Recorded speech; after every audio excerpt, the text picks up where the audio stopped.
Hi friends, welcome to our simple chill vibes. నా ఛానల్ని మీరు మొదటిసారి చూసినట్లయితే ప్లీజ్ సబ్స్క్రైబ్ చేయండి.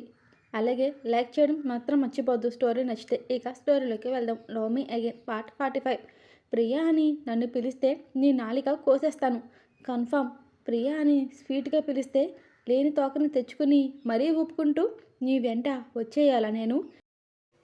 నీ ఎక్స్పెక్టేషన్స్కి నేను రీచ్ అవ్వలేను కూడా. ఇక వెళ్తావా అంది ప్రియా. ఉఫ్ అన్నాడు.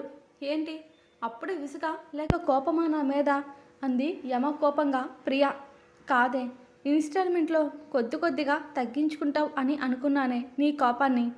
కానీ ఒకటి చెప్తా, చెప్పకుండా కూడా ఉండలేకపోతున్నా. కోపం తెచ్చుకోవద్దు అని చెప్పానని నీకు కాస్త కోపం, కాస్త శాడిజం, సైకో లక్షణాలు కూడా వచ్చేసినట్టున్నాయి నీకు. డాక్టర్ అప్రోచ్ అవుదామా అని అడిగాడు. నువ్వు నన్ను ప్రేమించు, తిరిగి నన్ను నీ ప్రేమలో పడేసి నీ మాయలో పడేసేలా చెయ్యి. వెయిట్, అసలు నువ్వు నన్నెప్పుడు తిరిగి ప్రేమించావు? మళ్ళీ తిరిగి అంటున్నావు. అసలు ముందు నువ్వు నా పర్సనల్ క్యాబిన్లోకి ఎందుకు వచ్చావు? ఎవరి పర్మిషన్ తీసుకుని వచ్చావు? అయ్యయ్యో, నేను సైకో కదా, నాతో మీకేం మాటలుంటాయి? మాట్లాడాల్సిన అవసరం అసలేముంటుంది చెప్పండి కౌశల్ గారు. రాస్కెల్, కొద్దిగా కూడా కామన్ సెన్స్ అనేదే లేదు. వయసు పెరిగింది కానీ ఏ లాభం? మెచ్యూరిటీ అస్సలే లేదు నీకు. నువ్వు నాకన్నా దారుణంగా మాట్లాడుతున్నావు, తెలుస్తుందా ప్రియా అన్నాడు కౌశల్. ఏ నీ ఈగో హర్ట్ అయ్యి దెబ్బతిందా, లేక చిన్నతనంగా అనిపిస్తుందా? నీకు హార్టే లేదు అన్నాడు కౌశల్ ప్రియాని. అదే హార్ట్ నీకు ఇచ్చినప్పుడు ఏం చేశావు? నీ కాలి కింద పడేసి తొక్కలేదు, తొక్కేసి లోయలోకి పడేయలేదు. ఇట్స్ మై టర్న్ అంది ప్రియా కౌశల్ వైపు చూస్తూ. నువ్వు టూ డేంజరస్ ప్రియా అన్నాడు కౌశల్ ఇన్నోసెంట్గా. ఈ కటింగ్ మాటలు ఆపి ముందు బయటికి పోరా నువ్వు అని అంది.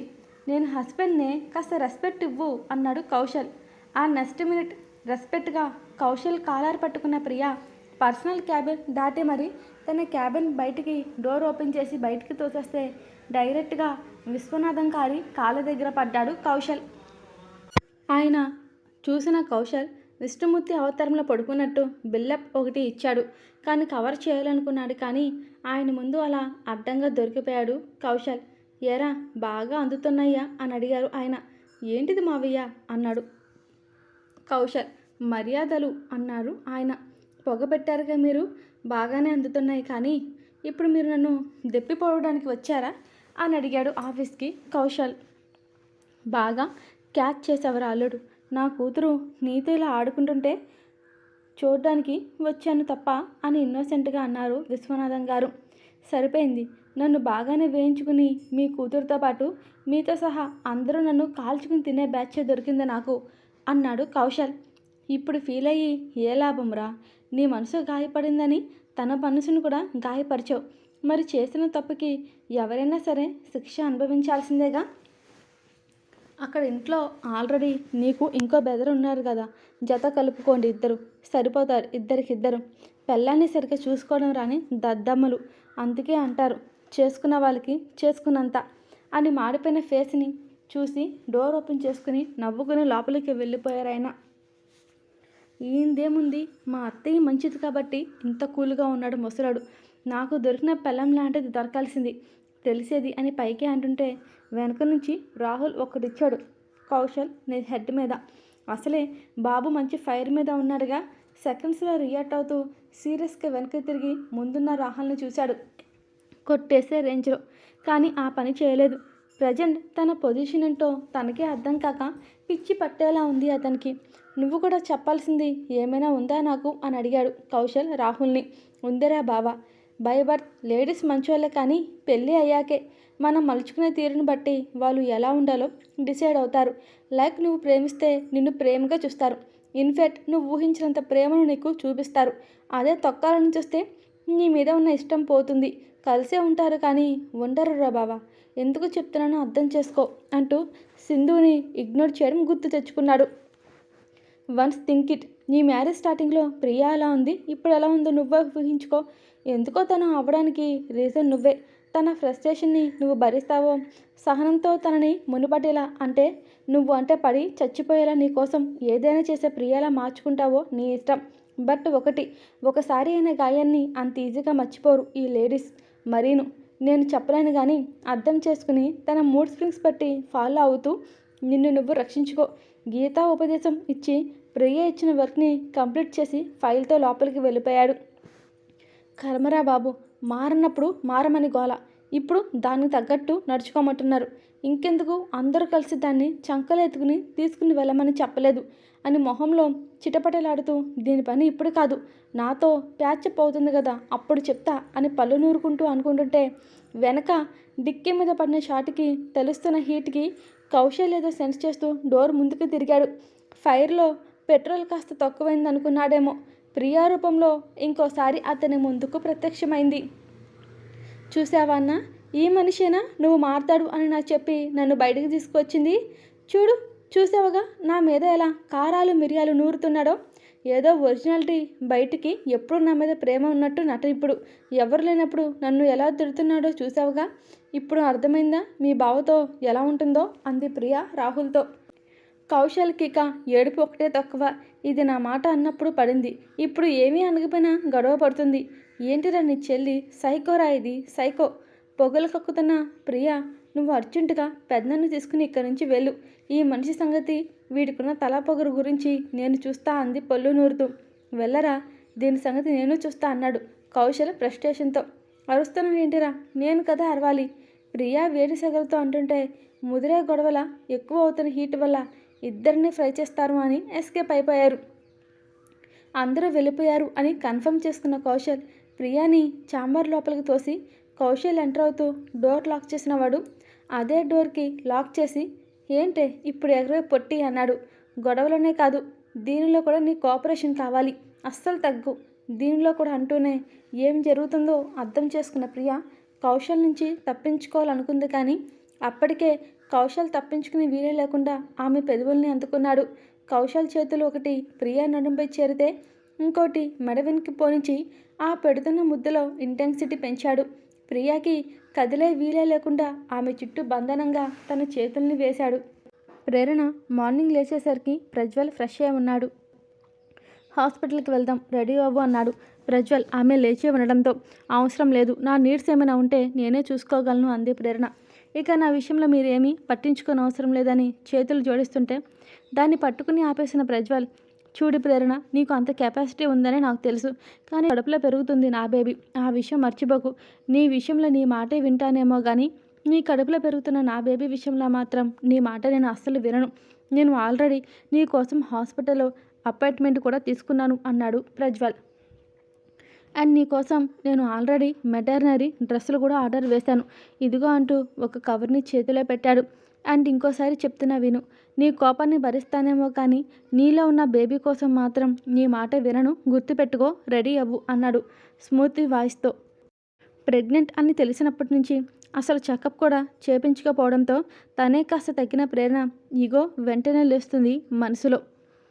అతన్ని అలాగే చూస్తున్న కన్ను అరపకుండా ఆమెకు, బల్బు నా ముందు తగ్గుతున్నట్టే ఉంటాడు కానీ తగ్గడు, ఎలా ఆర్డర్లు వార్నింగులు ఇస్తున్నాడు అని నిలువుగలతో ప్రజ్వల్ని అలాగే చూస్తుందామె. కానీ సెకండ్స్లో తిరుగుంటూ తన ఈగో పైకి లేచేస్తూ, నేను రెడీ అవ్వను, రాను, నన్ను ఇలా వదిలేసి అంది ప్రేరణ. చెప్పగానే ఎందుకు వినాలి అన్నట్టు ఇక మాటలు అనవసరం అనుకున్నాడో ఏమిటో మరి.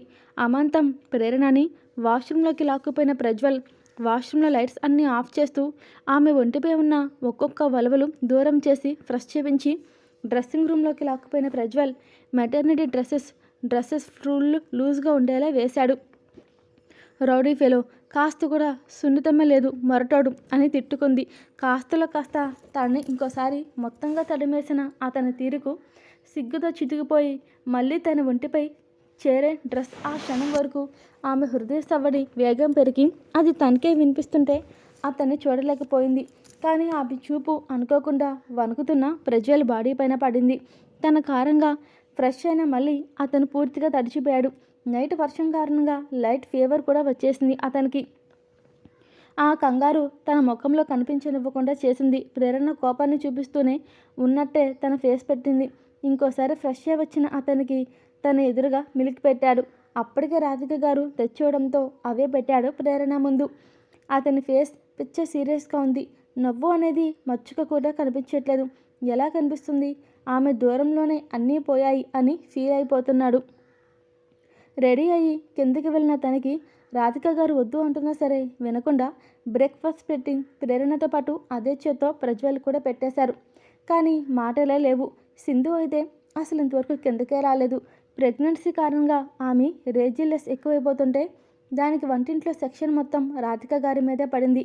అయినా ఆవిడలో ఆ ఫీల్ లేదు. నేను చేయడం ఏంటి అన్న ఈగో ఆవిడలో అస్సలు లేదు. కానీ ప్రజ్వల్ మీద కోపం అయితే ఉంది. అలాగే కూతురు అతనితో కలిసి పోవాలని కూడా ఉంది. తన కూతురి విషయంలో చేసింది మాత్రం నచ్చలేదు ఆవిడికి. అందుకే ఏం మాట్లాడకుండా ప్రజ్వల్కి సైలెంట్గా టిఫిన్ పెట్టారు రాధిక గారు. కళ్ళతోనే ఇంటిని మొత్తం స్కాన్ చేసిన ప్రజ్వల్ అందరూ ఆఫీస్కి వెళ్ళిపోయి ఉంటారు అని అనుకుంటూనే ఇంట్లో ఉన్న కార్ని హాస్పిటల్కి తీసుకుని వెళ్ళాడు అతను. ఆల్రెడీ మంచి ఫేమస్ హాస్పిటల్లోనే అపాయింట్మెంట్ తీసుకున్నాడు కౌశల్ కాబట్టి ఇక డైరెక్ట్గా వెయిట్ చేయకుండానే లోపలికి వెళ్ళిపోయాడు ప్రజ్వల్ ప్రేరణని తీసుకుని. అలా కోపంగా చూడకే, నేను అరుస్తున్న ఇంతకుముందు నేను చేసింది కూడా నువ్వు పట్టిన మొంకుపట్టు వల్లనే కదా చెప్పు. మళ్ళీ లేట్ అయితే ఎలా అయిపోతుంది కదా వాళ్ళు ఇచ్చిన టైం అర్థం చేసుకో. అసలే ఈ డాక్టర్ అపాయింట్మెంట్ దొరకడం చాలా కష్టం. అసలే లోపలికి వెళ్ళాక బీపీ చెక్ చేస్తారు. సో నా మీద కోపం వదిలేసి ఫ్రీగా ఉండరా అన్నాడు ప్రజ్వల్. ప్లీజ్ కామ్ డౌన్ అన్నాడు ప్రేరణ చేతిని హోల్డ్ చేస్తూ. అన్నీ తిట్టేసి చెయ్యాల్సినంత చేసేసి ఎలా సైలెంట్గా ప్రేమ ఉన్నట్టు చెప్తున్నాడు అన్నట్టు గుర్రుగా చూస్తూ ప్రజ్వల్ని అతని చేతిలో ఉన్న తన చేతుల్ని వదిలించుకుంటున్నా వదలడు కదా అతను. డాక్టర్ ఎదురుగా ఆమెను కూర్చోబెట్టిన ప్రజ్వల్, ఓకే నువ్వు ట్రీట్మెంట్ తీసుకో, నేను ఇప్పుడే వస్తా అంటుంటే నోట్లో దూపం పెట్టడానికా లేదా ఎవరి నోట్లో అయినా గన్ను పెట్టడానికి వెళ్తా అంటున్నావా అని ఉక్రోషంగా అంది ఆమె. రానా, బీ పేషెంట్సీ, మనం డాక్టర్ ఎదురుగా ఉన్నాం అన్నాడు. అతని మాటలు వినాలని అనుకుందో లేక తన బేబీ కోసం కేర్ తీసుకుంటున్నాను అని అనుకుందో కానీ ఆ క్షణానికి సైలెంట్ అయ్యి తనని తాను కంట్రోల్ చేసుకుంది ప్రేరణ. ఎదురుగా ఉన్న డాక్టర్ వీళ్ళనే వింతగా చూస్తుంది కానీ క్షణాల్లో తేరుకుంటూ చెప్పండి అని అనింది ఆవిడ.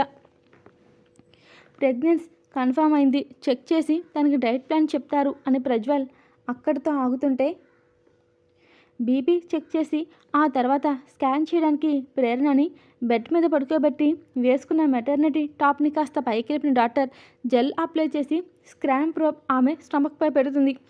సార్ మీ బేబీ ఇదిగోండి అని ఎదురుగా స్క్రీన్ని ప్రజల వైపు తిప్పి చూపిస్తుంది ఆమె. తెలియని భావం ఆ ఇద్దరిలోనూ చేరుతుంటే ఇద్దరు చేతులు పెనవేసుకుని తడకలతో స్క్రీన్ని కనిపిస్తున్న తన ప్రేమకి ప్రతిరూపాన్ని ఇద్దరి మనసులో చేరి అదొరక అందమైన జ్ఞాపకంలో చేరింది. ప్రజ్వల్ స్కిన్పై కనిపిస్తున్న తన ప్రతిరూపాన్ని తడుముతూ మరింత హ్యాపీగా ఫీల్ అవుతాడు. క్షణం కాలం పాటు అతని కళ్ళల్లో ఉన్న సంతోషాన్ని చూస్తుంది ప్రేరణ. ఆల్ ఓకేనా డాక్టర్, ఐ మీన్ నా వైఫ్ హెల్త్ ఎలా ఉంది అని అడిగాడు డాక్టర్ని ప్రజ్వల్. హ్యాండ్ క్లీన్ చేసుకుంటూ సీట్లో కూర్చున్న doctor, sorry to say me wife చాలా వీక్గా ఉన్నారు, కానీ నాకు డౌట్, వైఫ్ ప్రెగ్నెన్సీ కవర్ కాస్త వీక్గా ఉన్నట్టుంది అని చెప్పింది ఆ డాక్టర్. అది మనసింగా ఎక్స్టెండ్ అయితే క్లారిటీ వస్తుంది, సో అప్పటి వరకు ఫుల్ బెడ్ రెస్ట్ ఇవ్వండి మీ వైఫ్కి మిస్టర్ అని అన్నారు ఆవిడ. దీంతో భయంగా చూసింది ప్రేరణ ప్రజ్వల్ని. భయపడకు అన్నట్టు ఆమె చేతి మీద తట్టాడు ప్రజ్వల్. బట్ కంగారు పడాల్సిన అవసరం లేదు, కానీ మీ గురించి కాస్త కేర్ తీసుకోండి మ్యామ్ అని ప్రిస్క్రిప్షన్స్ నిండా ట్యాబ్లెట్స్ రాసి సిరప్స్ రాసి ప్రజ్వల్ చేతికి ఇస్తే సైలెంట్గా అతని ఫాలో అయింది ప్రేరణ. ముంబై వెళ్ళిపోదామా? చెప్పురానా, అలా మౌనంగా ఉండకు. ఇక్కడ నాకు ఏం తెలీదు అండ్ నిన్ను వదిలి నేను ఉండలేను, నిన్ను తీసుకువెళ్ళకుండా కూడా నేను వెళ్ళలేను. అతన్ని ఓసారి చూసి భయంతో హక్ చేసుకుంది ప్రేరణ ప్రజ్వల్ని. హాయ్ ఫ్రెండ్స్, ఎపిసోడ్ నచ్చితే ప్లీజ్ లైక్ చేయండి, షేర్ చేయండి, అలాగే కామెంట్ నుంచి హైప్ కూడా ఇవ్వండి. And thank you watching for this video.